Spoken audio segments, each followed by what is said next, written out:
Software to die for. The PROMIS software scandal and how the U.S. Justice Department became software pirates in the name of national security, with Ted St. Rein. Or Teed, if you prefer. Brought to you by ToorCamp and ToorCon.org. Check them out. www.mediaarchive.com proudly presents this material. Thank you for watching. Also check out www.promisscandal.com. And so they installed this software on the HUD machine, and mysteriously HUD lost like $4.3 trillion. You don't hear about HUD anymore. HUD's out of business. They lost all their money. You know, where to go? And so that was the test run before they sold it to FinCEN and SWIFT. The equivalent in Europe is called SWIFT, and Google that term as well. And so we'll be talking about SWIFT in a second. And so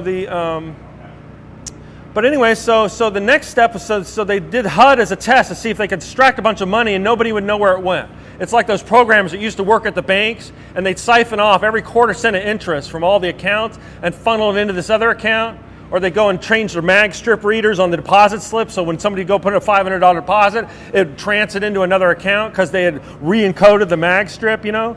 Same kind of thing, but in this case, you know, on a global scale.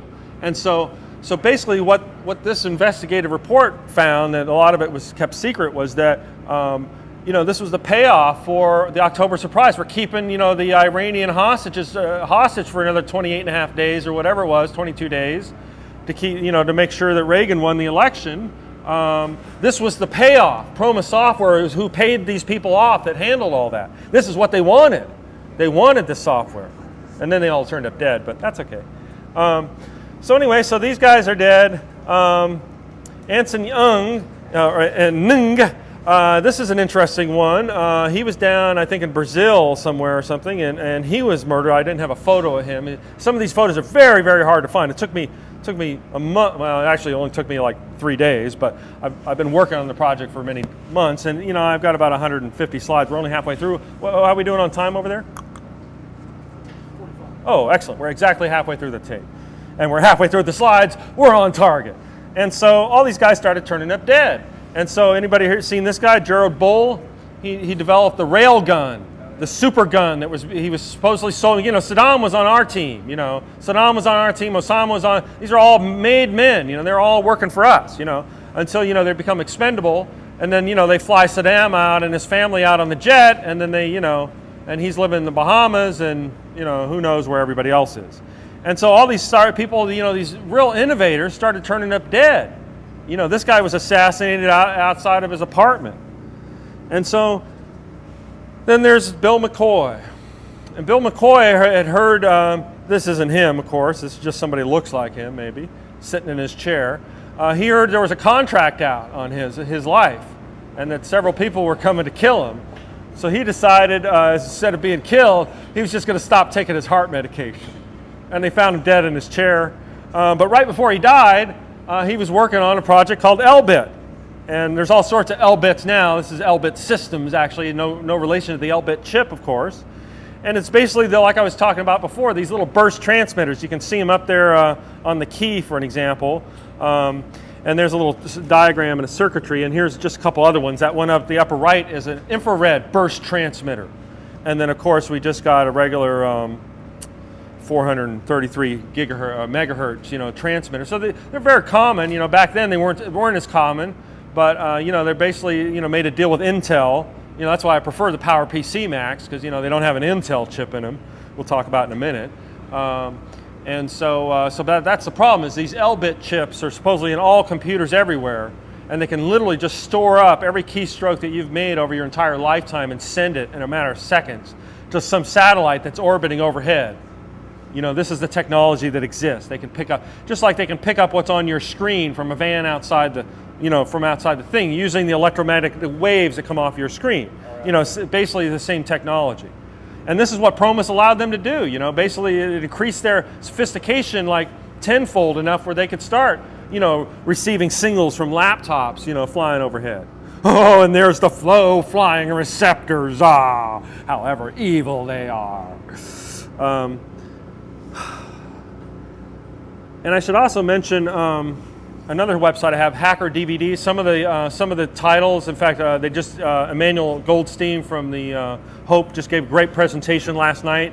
And hopefully this week coming up, I'll have them posted on hackerdvds.com. If you go to hackerdvds.com, that goes to my YouTube page where I have like a lot of different things. You could also go to freevideoarchives.com. If you go to Free Video Archives, it links to my YouTube account that's got about 300 or 400 different hacker videos, ToorCon, ShmooCon, Nauticamp. And I just wanted to thank Nauticamp for letting us film in their tent the other day.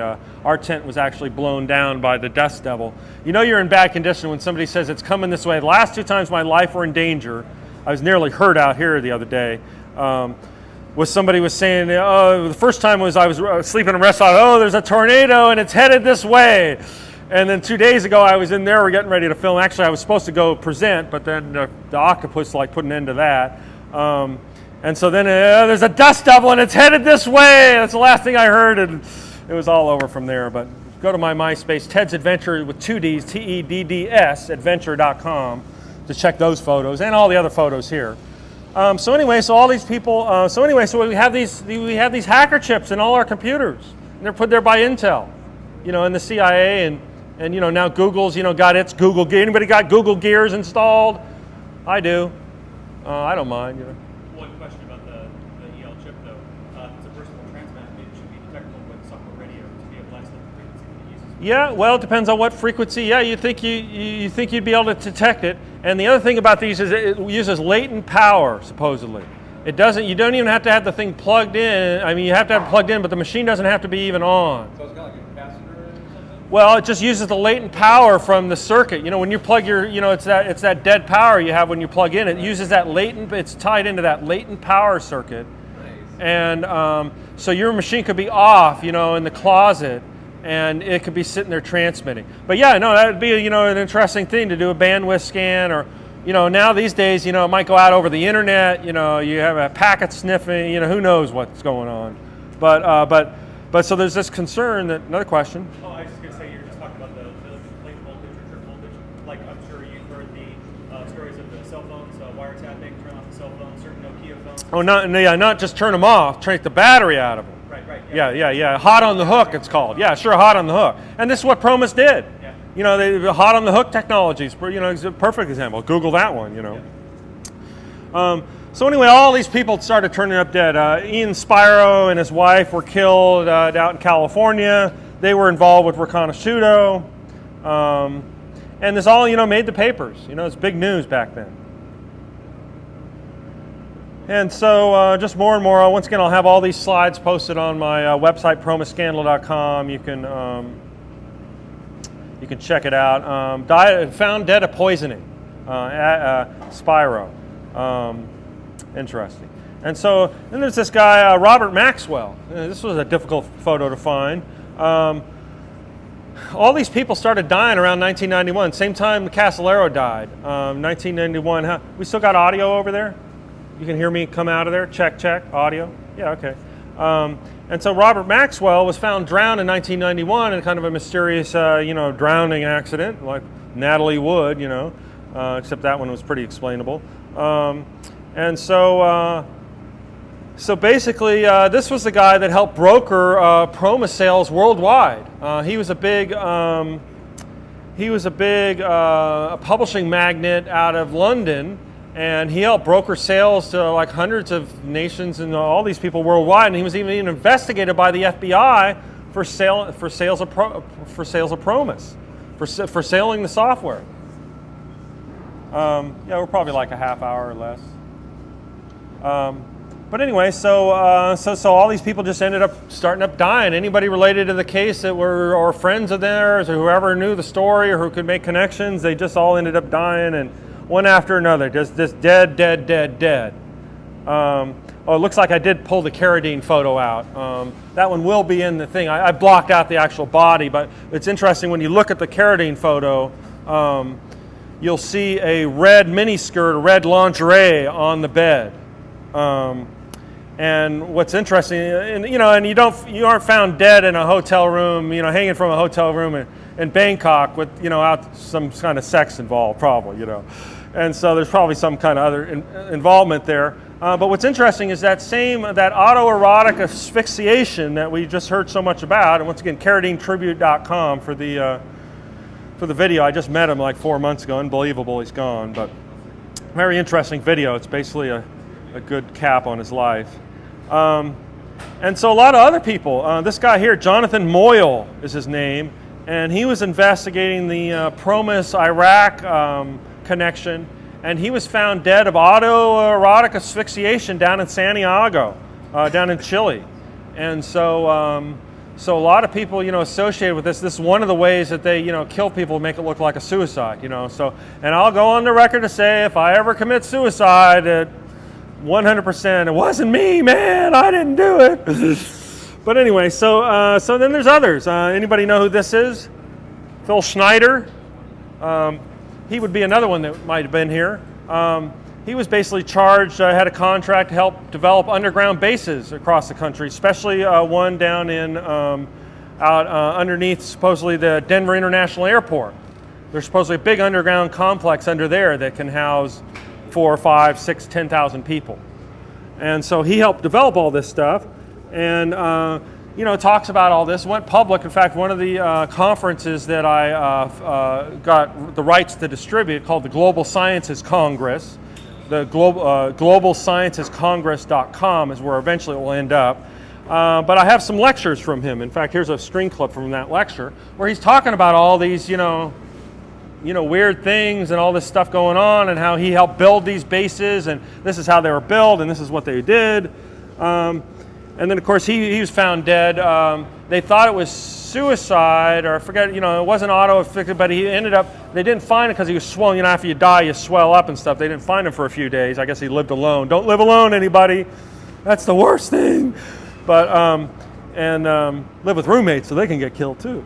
So they found him with piano wire, right? But they couldn't find it. When the original autopsy, they didn't find the piano wire because he was so swollen up. And they did a second autopsy, and found piano wire around his throat. And tortured. Usually they torture you for the information and then, it's over. And so some other interesting things. Jim Keith here, once again, he helped write that original octopus book, and shortly thereafter, ended up dead. Now, I should mention about this guy, it was like within about 3 to 5 months of him presenting this lecture that I have the rights to, that he ended up dead. And so that's not a good thing, but hopefully I'll last longer. And so Jim Keith, he was all into this stuff and writing. He wrote like 45 books on conspiracies and stuff. And he fell off a stage at Burning Man and hurt his knee. And they rushed him to the Washoe County Hospital, where he died in surgery from a blood clot apparently that went from his leg and lodged in his lung and killed him. And supposedly the secret government killed him. If you follow, like some parapolitical researchers, that the secret government killed him. By putting an air bubble in there or something. But what's very interesting, so that happened, and then within about a year or so, his publisher, pictured there on the left, Ron Bonds, another friend of mine he used to buy the books from, he ended up dead. He went out to eat at his favorite Mexican restaurant in Atlanta, and ended up with food poisoning or something. He was dead in like 18 hours. He was dead. The guy who published Jim Keith's book. And so, the universe has an interesting way of correcting things sometimes. And I've heard of like remote viewers who are like on the leading edge and they die in some freak car accident. It's like the other side. There is another side, folks. I don't know how much you investigate the mind and where we'll all go after all this stuff. But anyway, so let's move on. Here we got Gary Webb. Anybody know who Gary Webb is? He wrote an article in the San Jose Weekly News, I believe it was, or Daily News, about crack cocaine and how the CIA was basically creating the crack cocaine epidemic. And CIA chemists that were actually the ones that developed the process for developing crack by adding the baking soda and firing it and heating it and melting it and blowing houses up and stuff. And so this is the guy that broke all that whole story. Gary Webb, rest in peace. He ended up dead a few years ago. He 2 gunshot wounds to the head. One, I guess, wasn't good enough.